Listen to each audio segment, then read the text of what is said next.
श्री स्वामी समर्थ तुम्हा सर्वांचं माझ्या चॅनलमध्ये मनापासून स्वागत आहे। तर बघा, हिंदू धर्मात अमावस्या तिथीला विशेष महत्त्व आहे। यापैकी काही अमावस्या विशेष मानल्या गेल्या आहेत। पौष महिन्यात अमावस्या खूप खास आहे, कारण वर्षातील सर्व 12 अमावस्यापैकी एकमेव मौनी अमावस्या म्हणजे पौष अमावस्या आहे, ज्यामध्ये स्नान दान याशिवाय मौन व्रत पाळण्याचे विशेष महत्त्व आहे। तर अमावस्या आली की बरेच जण घाबरतात। अमावस्या म्हणजे अशुभ दिवस असे मानले जाते, पण अमावस्याच्या दिवशी आपण असे काही उपाय करू शकतो की आपल्या घरात नकारात्मक ऊर्जा येणार नाही। आपल्या घरामध्ये काही नकारात्मक ऊर्जा असेल, वास्तू दोष असेल, तो सुद्धा निघून जाईल। तर बघा, कधी आहे अमावस्या? तर मौनी अमावस्या किंवा पौष अमावस्या ही आज 17 जानेवारी रात्री 12:04 सुरू होईल आणि दुसऱ्या दिवशी म्हणजेच उद्या 18 जानेवारीला रात्री 1:22 संपेल। तर उदय तिथीनुसार मौनी अमावस्या ही 18 जानेवारी 2026 रोजी रविवार अमावस्या म्हणजे मौनी अमावस्या जे आहे ते उद्या राहील। तर बघा, प्रत्येक अमावस्याला महिलांनी आपल्या घरामध्ये काही उपाय तसेच काही कामं करायची असतात।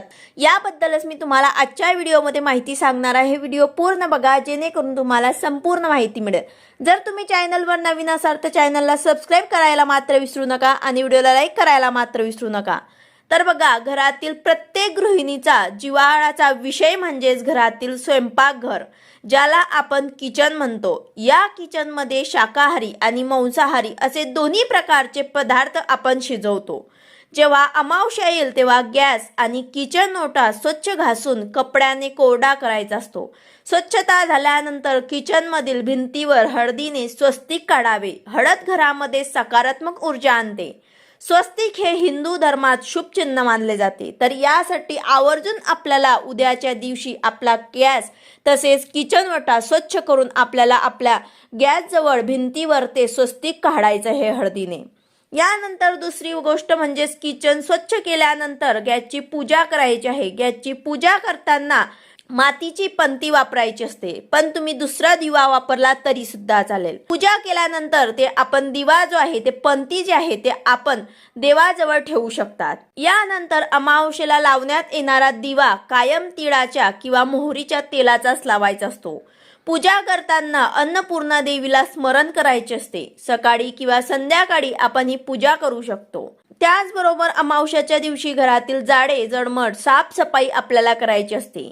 साफसफाई करण्याबरोबर तुम्ही घरातील बंद पडलेली घड्याळ किंवा मग इलेक्ट्रॉनिकच्या काही वस्तू असतील ते दुरुस्त करून घ्यायचे आहे, किंवा मग ते खराब झालेले असतील तर ते आवर्जून तुम्हाला घराच्या बाहेर टाकायचे आहे। तसेच विनाकारण काही सामान पडलेला असेल तो सुद्धा तुम्हाला बाहेर काढायचा आहे। तुमची अडलेली कामं जे आहे ते नक्कीच पूर्ण होतील। घरातील फरशी पुसताना पाण्यात आपल्याला थोडेसे हळद, गोमूत्र, खडे मीठ टाकून आपल्याला आपल्या घराची फरशी पुसायची आहे। यामुळे नकारात्मक ऊर्जा बाहेर जाते। त्याचबरोबर आपल्याला आपला उंबरठा देखील स्वच्छ करायचा आहे। पाण्याने आपल्याला स्वच्छ धुवून घ्यायचं आहे। त्याचबरोबर देवपूजा करताना दह्यामध्ये चिमूटभर हळद आणि 2 कापराच्या वड्यांची पावडर टाकून देवांचे टाक किंवा मूर्ती आपल्याला स्वच्छ करायची आहे। हा अमावस्येच्या दिवशी आपल्याला नक्कीच आवर्जून हा उपाय करायचा आहे। आपण कुठल्याही अमावस्येला हा उपाय करू शकतो। आपल्या घरातले देवी देवतांचे मूर्ती टाक जे आहे ते आपल्याला अशा प्रकारे स्वच्छ करायचे आहे। यानंतर अमावस्येला आपल्या मुख्य प्रवेशद्वाराच्या उंबरठ्याची देखील आपल्याला पूजा करायची आहे। उंबरठ्यावर आपल्याला हळदीचे लेपन करायचे आहे, स्वस्तिक काढायचे आहे। उंबरठा फुलांनी रांगोळीने आपल्याला सुशोभित करायचा आहे।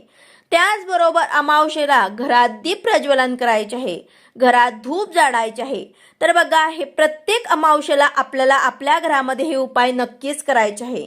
पौष अमावस्येला नाही तर प्रत्येक अमावस्येला हे उपाय आपण केले पाहिजे, जेणेकरून आपले मन प्रसन्न राहील आणि नकारात्मक ऊर्जा देखील आपल्या घराबाहेर जाईल। तर अशा प्रकारे हे काही उपाय आहे ते आपल्याला नक्कीच आपल्या घरामध्ये करायचे आहे। त्याचबरोबर तुम्ही कोहळा सुद्धा बांधू शकता। तुमच्या घरात लहान मुलं असतील किंवा आजारी व्यक्ती असतील त्यांचा उतारा देखील करू शकतात। त्याचबरोबर तुमच्या घराचा वाहनांचा सुद्धा तुम्ही उतारा करू शकतात।